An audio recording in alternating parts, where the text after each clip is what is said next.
அனைவருக்கும் வணக்கம். உலகினுடைய முதல் சிவன் கோவில் அப்படின்னு உலகின் மிகப்பெரிய மரகத நடராஜர் இருக்கக்கூடிய சிறப்பு பெற்ற கோவிலில் ஆருத்ரா தரிசனம் ரொம்ப முக்கியமான நிகழ்வு அப்படின்னு சொல்லலாங்க.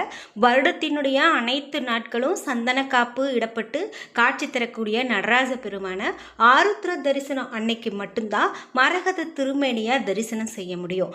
அந்த ஆருத்ரா தரிசனம் தற்போது நடக்க இருக்கு. இது எந்த நாளில் எந்த நேரத்தில் நடக்க இருக்கு. அதே போல இந்த மிகப்பெரிய மரகத லிங்கத்தை கொண்ட உலகினுடைய முதல் சிவன் கோவில் அப்படின்னு சொல்லக்கூடிய கோவில் எந்த ஊர்ல இருக்கு, அந்த கோவிலுடைய பெயர் என்ன, இது மட்டும் இல்லாம திருவாதிரை நட்சத்திர அன்று என்னெல்லாம் சிறப்புகள் இருக்க போகுது அப்படிங்கிற நிறைய சுவாரஸ்யமான தகவல்களை நம்ம இந்த வீடியோல பார்க்க போறோம். ஆருத்ரா தரிசனம் அப்படின்னு பார்த்தீங்கன்னா காண கிடைக்காத ஒரு அற்புதமான தரிசனம் அப்படின்னு சொல்லலாம். அப்படி மரகத நடராசரை தரிசிக்க ஏராளமான பக்தர்கள் இந்த நாளில் வருவாங்க. அந்த விதமான இந்த ஆருத்ரா தரிசனத்தை பற்றிய நிறைய சிறப்புகளை பற்றி தான் பார்க்க போகிறோம். இந்த கோவிலில் என்னென்ன ஏற்பாடுகள்லாம் நடந்துட்டுருக்கு, நாம் வழிபாடு செய்யணும்னா எந்த நேரத்தில் வழிபடலாம் அப்படிங்கிற நிறைய தகவல்களை தெரிஞ்சுக்கலாம். வீடியோவை ஸ்கிப் பண்ணாமல் பாருங்கள். நீங்கள் இன்னும் நம்ம சேனலை சப்ஸ்கிரைப் பண்ணாமல் இருந்தால் சப்ஸ்கிரைப் பண்ணிக்கோங்க. கூடவே இருக்க பெல் ஐக்கானை மறக்காமல் கிளிக் பண்ணிடுங்க.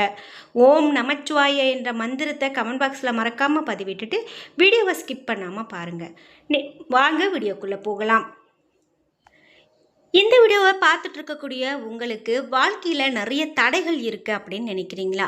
முக்கியமாக சுபகாரியம் வீட்டில் நடக்கலை, அதாவது திருமணம் ஆகணும்னு நிறைய நாளாக நானும் வரன் பார்த்துட்ருக்கேன், ஆனால் அமைய மாட்டேங்குது. அதே போல் வீட்டில் எந்த ஒரு சுபகாரியத்துக்கான ஒரு நல்ல நேரமும் வரல அப்படின்னு சொல்லி வருத்தப்படுறீங்களா? இந்த வீடியோவுக்கு கீழே டிஸ்கிரிப்ஷனில் வராகியம்மன் ஜோதிட நிலையத்தின் தொலைபேசி எண் கொடுத்துருக்கேன். அந்த எண்ணுக்கு தொடர்பு கொண்டு பேசி பாருங்கள். கண்டிப்பாக உங்களுக்கு இருக்கக்கூடிய அனைத்து தடைகளும் அகல சரியான வழி சொல்லுவாங்க. இந்த வீடியோவில் நம்ம ஆருத்ரா தரிசனத்தை பற்றி பார்த்துட்டு இருக்குங்க. முக்கியமாக அபிஷேக பிரியரான சிவபெருமானுக்கு தினமும் பலவிதமான பொருட்களால் அபிஷேகம் நடத்தப்படுவது வழக்கம்தான். ஆனால் சிவபெருமானுடைய நடராஜ திருமேனிக்கு வருடத்துக்கு 6 முறை மட்டுமே அபிஷேகம் நடத்தப்படுது. அப்படி மார்கழி மாதத்தில் சிறப்பு அபிஷேகம் நடத்தப்படக்கூடிய உற்சவம் தான் ஆருத்ரா தரிசனம் அப்படின்னு கொண்டாடுறோம். இந்த 2026ஆம் ஆண்டு நாம் இந்த ஆருத்ரா தரிசனத்தை பற்றி பார்க்கும்போது முக்கியமாக உத்தரகோச மங்கையில் எப்படியெல்லாம் நடக்குது அப்படின்னு தான் பார்க்க போகிறோம்.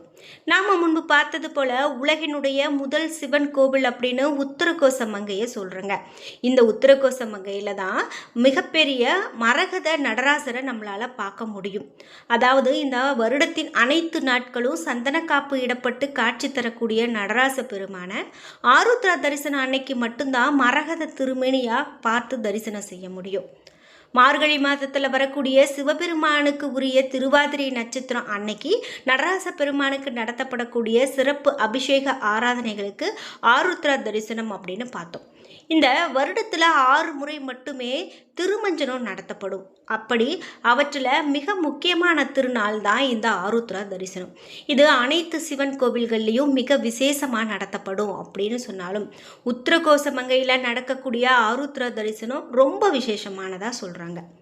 இந்த நாளில் மரகத நடராசரை தரிசிக்க நம்ம ஊரில் இங்கே மட்டும் இல்லை, வெளி மாநிலங்களில் இருந்து கூட ஏராளமான பக்தர்கள் வரதை பார்க்க முடியும்.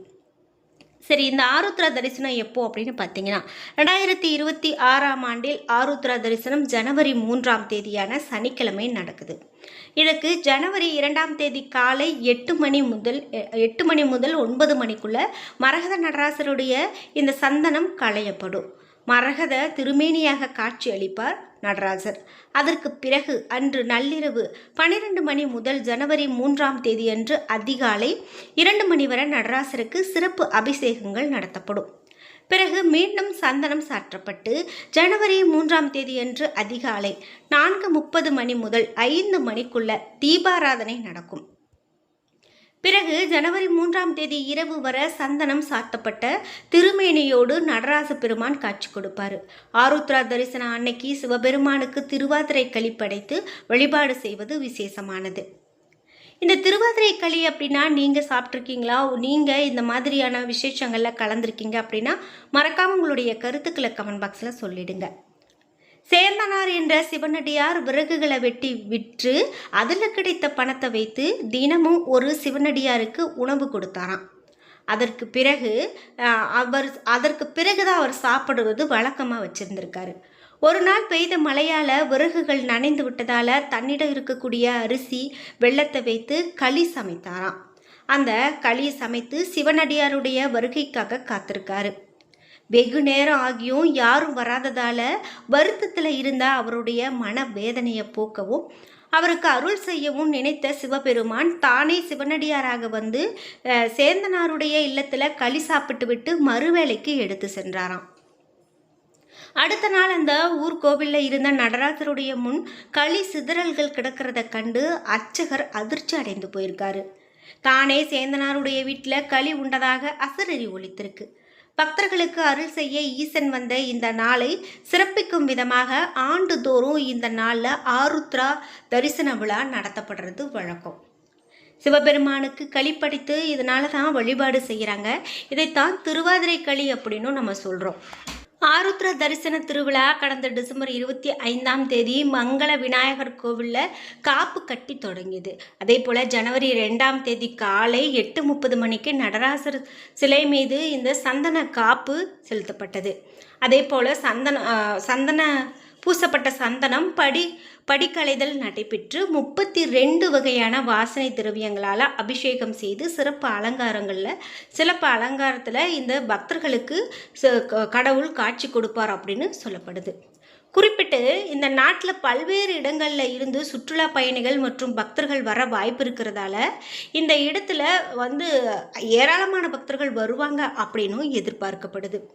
வருடத்தில் நடக்கக்கூடிய இந்த சிறப்பான ஒரு திருவிழா அப்படின்னே கூட இந்த ஆருத்ரா தரிசனத்தை சொல்லலாம். குறிப்பிட்டு ஆருத்ரா தரிசனம் எல்லா கோவில்கள்லையுமே ரொம்ப சிறப்பாக நடக்கும் அப்படின்னு கூட சொல்லப்படுது. முக்கியமாக நீங்கள் இந்த விழாக்கள்லாம் பார்த்து வழிபட்டிருக்கீங்க அப்படின்னா மறக்காமல் உங்களுடைய கருத்துக்களை கமெண்ட் பாக்ஸில் பதிவிடுங்க. இந்த ஆருத்ரா தரிசனத்தை கண்டு நம்ம வழிபாடு செய்தோம் அப்படின்னாலே போதுங்க, சிவபெருமானுடைய அருளையும் முழுமையாக பெறலாம் அப்படின்னு ஒரு தகவல் இருக்குது. ஆருத்ரா தரிசனத்தை பற்றி இன்னும் பழமையான கதைகள் நிறைய சொல்கிறாங்க. அதில் என்ன அப்படின்னு பார்த்தீங்கன்னா, திருவாதிரை சார்ந்த சில புராண கதைகள் இருக்குங்க. அவற்றில் ஒன்று தான் காமதேவனுடைய கதை. அதாவது காமதேவன் சிவபெருமானுடைய தியானத்தை குழப்பியதால் சிவன் தன்னோட 3வது கண்ணால் காமதேவனை சாம்பலாக்குறாரு. பிறகு காமதேவனுடைய மனைவி ரதி தேவி சிவபெருமான் கிட்ட கணவரை மீட்டு தருமாறு வேண்டுறாங்க. பிறகு சிவபெருமானின் அருளால் காமதேவன் திருவாதிரை நாளில் மறுபடியும் உயிர் பெற்றதாக நம்பப்படுது. இதனால திருவாதிரை புதிய தொடக்கங்களுக்கு ஏற்ற நாளாக கருதப்படுகிறது அப்படின்னு சொல்லுவாங்க. இது மட்டும் இல்லாம திருவாதிரை நட்சத்திர நாள்ல சிவபெருமான் மற்றும் பார்வதி தேவியினுடைய திருக்கல்யாணம் நிகழ்ந்ததா புராணங்கள் சொல்லுது. இந்த தெய்வ திருமணத்தை நினைவு கூறும் வகையில திருவாதிரை கொண்டாடப்படுது. அதே போல திருமணம் என்பது புனிதமான ஒன்று என்பதால இந்த நாள்ல திருமணங்களை நடத்துவது மிக சிறப்பாக கருதப்படுது. முக்கியமாக திருவாதிரை விரதம் பொதுவாக பெண்களால் மேற்கொள்ளப்படுகிறது. இந்த விரதத்தை மேற்கொள்வதால் குடும்ப நலமும் சகல வளங்களும் கிடைக்கும் அப்படிங்கிறது ஒரு நம்பிக்கை. மேலும் விரதத்துக்கு பிறகு திருவாதிரை களி அப்படின்னு சொல்லப்படக்கூடிய ஒரு பச்சரிசி மற்றும் வெள்ளக்கலவையை படைக்கிறது வழக்கமாக இருக்குங்க. இது ரொம்பவே ஒரு உன்னதமானது அப்படின்னு சொல்லுவாங்க. திருவாதிரை அப்படின்னு பார்த்தீங்கன்னா வெறும் ஒரு நாள் கொண்டாட்டம் மட்டும் கிடையாது.